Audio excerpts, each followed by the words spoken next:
Hello and welcome to the Calmcast, a time to feel calm and think clearly. I'm Claire Downham, the Queen of Calm, a transformational life coach. I was a burnt out head teacher who finally made the journey to calm after years of trying, and I want to prevent you from having to do the same. The Calmcast is a series of short explorations, gently guiding you back to your natural state, which is calm and clarity. Just listen like you would listen to music, with an open mind and curiosity. There's nothing else to do. Now let's relax into today's episode. So the title of today's episode is a new psychological model. But I need to start by saying, first of all, this model was not invented by me. And second of all, it's been around for nearly 50 years, so 49 years this year. It was uncovered, I guess, in 1973. So it's a little bit younger than me, because I will be 51 in February, not many weeks away. And this model is very different to what we have been led to believe about our psychology. Now, I'm not talking about neuroscience, although neuroscience probably plays a little bit of a part because that's not my area of expertise. I'm talking really about how we experience life on a moment-by-moment basis, and the model that we understand that works by at the moment, particularly when we're talking about when we don't feel okay, when we don't think we're okay, when we think there's something wrong with us. So the model that I see, which pervades society and social media and everywhere, and a lot of therapy, is that there is the potential for a human being to be broken, psychologically broken. Clearly we can break our bones and physically things can happen to us, but that almost really, and maybe this is a bit where it's come from, that our psychology is like our physical body. It can get broken. And I wonder a little bit, I remember when the movement around mental health, that really is a conversation about mental illness, but when that movement first began to gather steam, it pointed to this idea that when people are mentally ill, we should be treating them in a similar way to when they're physically ill. In the sense that it was that idea that you can see a broken leg, so you kind of know somebody's struggling, but you can't see a mental problem, a psychological problem. And that's where this all started. I don't know really, but there is an idea that as we go through life, kind of bits of us get chipped off and get broken off and damaged in some way. And I guess that model is analogous with thinking of ourselves like being a car, like a car. That, you buy your beautiful new car and it's all shiny and it works perfectly.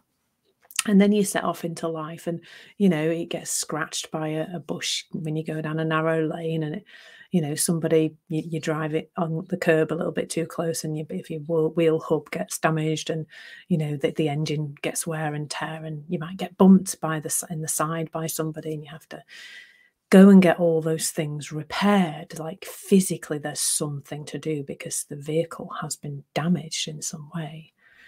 But you're not a car.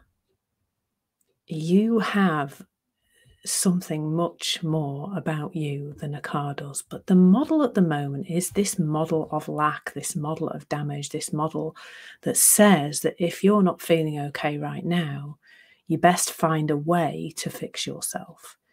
That somehow what you were maybe born being okay, but bits of that have been chipped away. So here's something completely different to that. It's a move away from this model of lack. And I don't know what you can see in the world around you right now in terms of human psychology, but it seems to me that it's deteriorating quite rapidly, actually.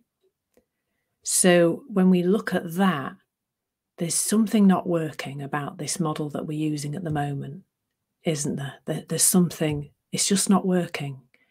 In my in the, nearly 51 years of my life, we've gone from barely seeing anybody with mental illness, it being quite an exceptional thing, to it just being everybody, seems to be most people. And, the statistics will point to that, won't they? That most people, or a vast majority of people, will seem to suffer from some kind of mental illness at some point in their life. It seems quite difficult to avoid. So the model we've got right now isn't quite cutting it for me.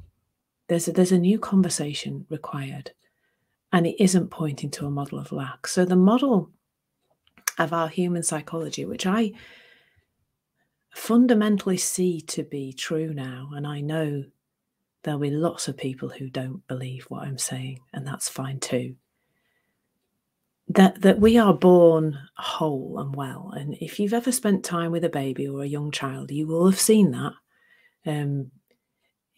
How many times does a little child get up after falling down? That resilience when learning to walk and talk, etc.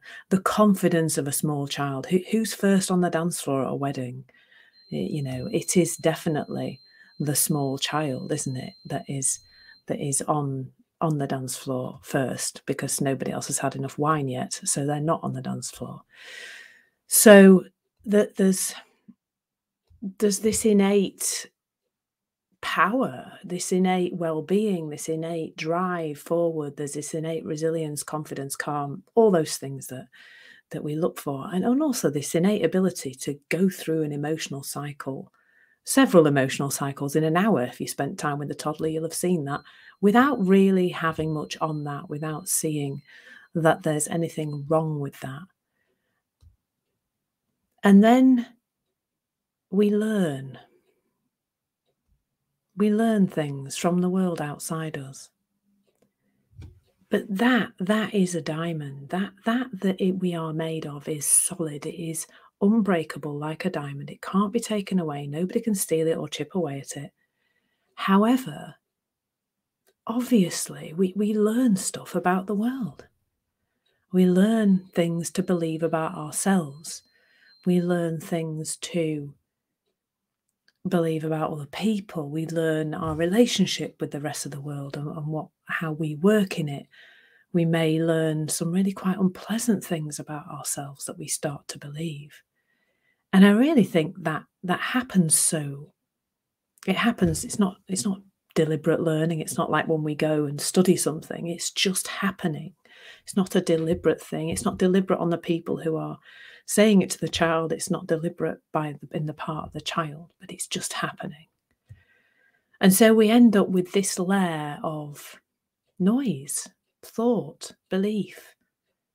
But I invite you to see that really as not as solid as you might think.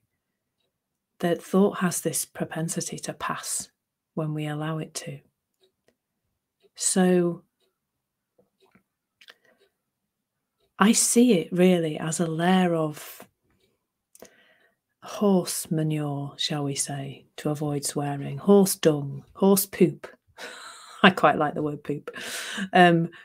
It's just a layer of horse poop. And if you think about what horse poop is like, actually it's not very solid, is it? You can get a bit of a hose pipe and you can wash it off. It's not really very solid.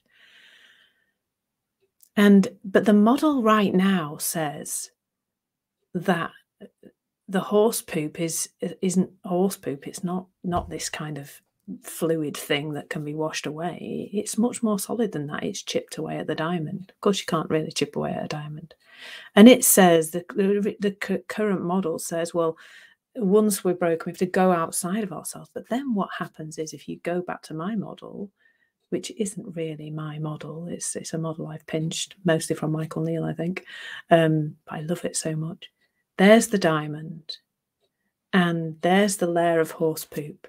And then on top of that, because you're looking outside of yourself for the answer, there's a layer of sparkly gemstones and nail varnish and little plastic diamantes and glitter, probably.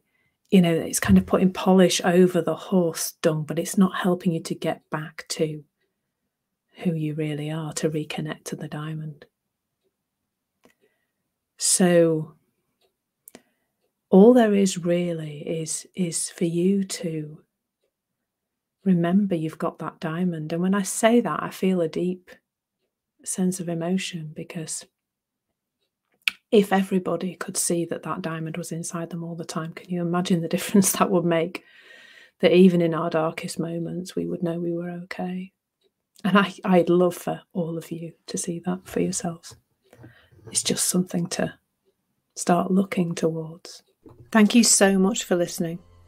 There's nothing to do now but bring some awareness to how this is working out in your life. Listen regularly to experience longer and longer periods of calm. This has been the Calmcast with Claire Downham, Queen of Calm. Take care and keep listening.